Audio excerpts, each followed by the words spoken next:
Hello, this is just a brief story about a guy who, to me, really understands professional wrestling, and in talking about him, whether you are a fan or not, I hope you might get something out of it. Okay.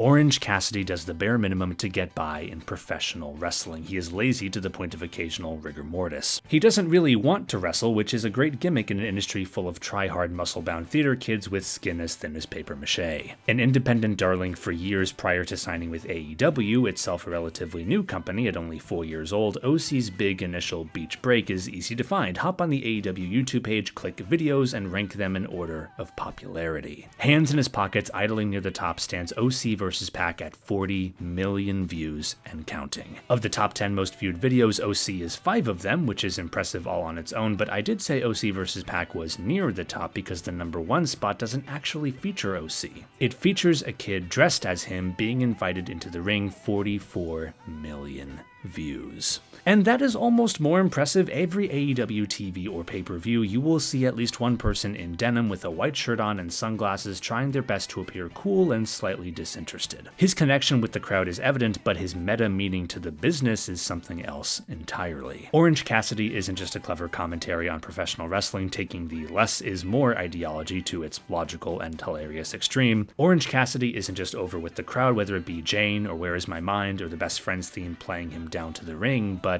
in many ways, Orange Cassidy is AEW's central promise delivered. He is something different. After that aforementioned early match with Pac, when you hear good old JR himself slowly get one over and get OC in real time, Orange Cassidy would get wins here and there. His work with the likes of Chris Jericho and a standout Arcade Anarchy match alongside the Best Friends, and he even challenged for the world title in a triple threat match with then champion Kenny Omega and his old nemesis Pac, all endeared him even further to the audience and, by his social media and TV draw ratings, to the company. And over time, something shifted with Orange Cassidy. His character was unchanged, but a new side of it was shown. At one moment, he can be hilarious, hamming it up with the legend Sting, and the next, he's the most fiery of fiery baby faces, showing off a technical mastery of wrestling as Orange Cassidy. Because the key to being a successful comedian, or any performer as it turns out, is to be really bloody good at your craft. When he is pushed, when he is challenged, when he is disrespected, oh man, the fights he gets in. Orange Cassidy versus Adam Cole, facing arguably the hottest free agent and future of the company, and looking every part his equal. Orange Cassidy versus Will Ospreay, a guy hand-waved as just a comedy guy and a guy hand-waved as just a spot guy, respectively, putting on a storytelling clinic. And then in October of last year, Orange Cassidy fights Pac again, who by this point is the inaugural AEW All-Atlantic Champion. They put on an absolute war together. Two rivals who have defined each other through their AEW history together. And let's just take this moment to acknowledge Pac is genuinely one of the best to ever do this. I mean, look at that mad Newcastle bastard go. Orange Cassidy wins what would become known today as the AEW International Championship. He half lifts it perfectly in sync to the celebration confetti because he is in fact very good at this shit, and he proceeds to do this.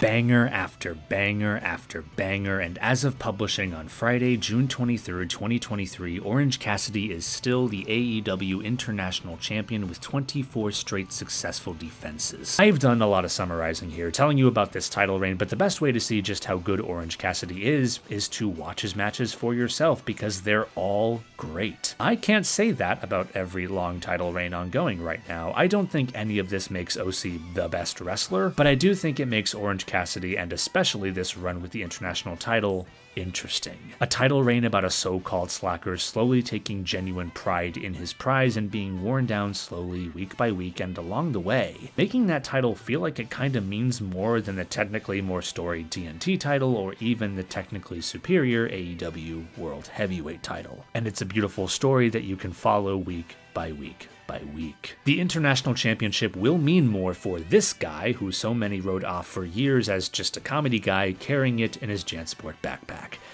I have that backpack, by the way, it's pretty sweet. But my silly praise aside, what I find meaningful about his success is that none of it came easy. Despite how easy he made it look, it took years on the independents to hone this character, to overcome the negative reactions by old school fans and pundits, to create something new in a business where so much can feel at best a little repetitive. But all that aside, watching Orange Cassidy may be the best way for a non-wrestling fan to kind of get that if pro wrestling can't be immediately emotional or gripping for you, it can at least be fun in a way that is immediately recognizable by the sounds of the crowd. But, and this is the last but, I think Orange Cassidy said it best himself when asked this at a press conference after defending his championship.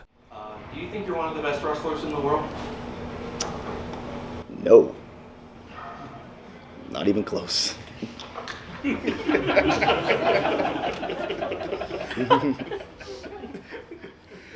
you, though.